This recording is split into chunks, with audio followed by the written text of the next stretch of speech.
Are you tired of your 9 to 5 job? You honestly feel like there's no sense of purpose, like there's no purpose in life. You honestly tried everything. You tried drinking coffee, you tried going out on a run in the morning, in the evening, you probably also tried yoga. Then, here's a good news for you. Miracle Mentality, every morning, a devotion just made for you with Pastor Jolly George, so that you can have some sense of purpose in life, just like me. Praise the Lord, this is the day that the Lord has made. John's Gospel, 14th chapter, verse 1, he wrote like this. These are the words of Jesus. He says to his disciples, "Let not your hearts be troubled. Believe in God, believe also in me." Hallelujah. Let not your heart be troubled.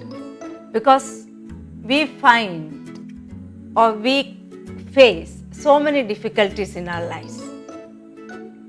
But I just wanted to encourage you in this morning by saying that trust Him, because He told us not to be worried. Let not your heart be troubled, because He knows what He is doing, and He will keep on doing it and help you to come out of all those things. As a child of God, many times our life is not a bed of roses. Even if you are a child of God, there are times the troubles comes into our lives, temptations comes into our lives, opposition comes into our lives.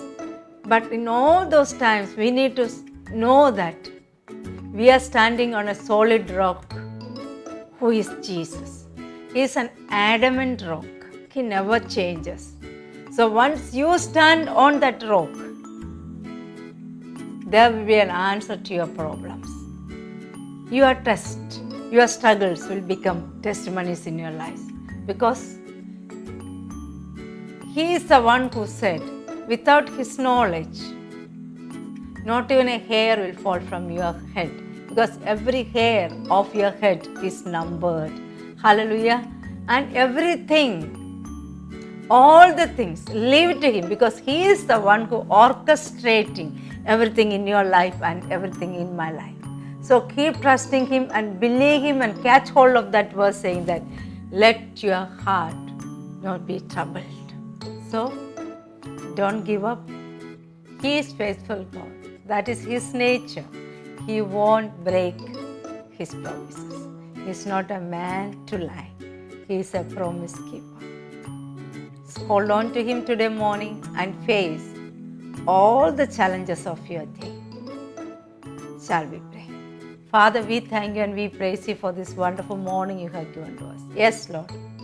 In this world, we have trials, temptations, opposition, and problems, Lord. But once we look unto you, Lord, the author and finisher of our faith, we won't be shaken, Lord. We know that we have a God who has begun the good works in us, will finish it well, Lord. We thank you for that promise, Lord. We keep on holding on to that promise, because you are a promise keeper. We just wanted to say that we love you and we trust you. In Jesus' mighty name we pray. Amen. Amen. You are an overcomer because Jesus is with you. Have a blessed day.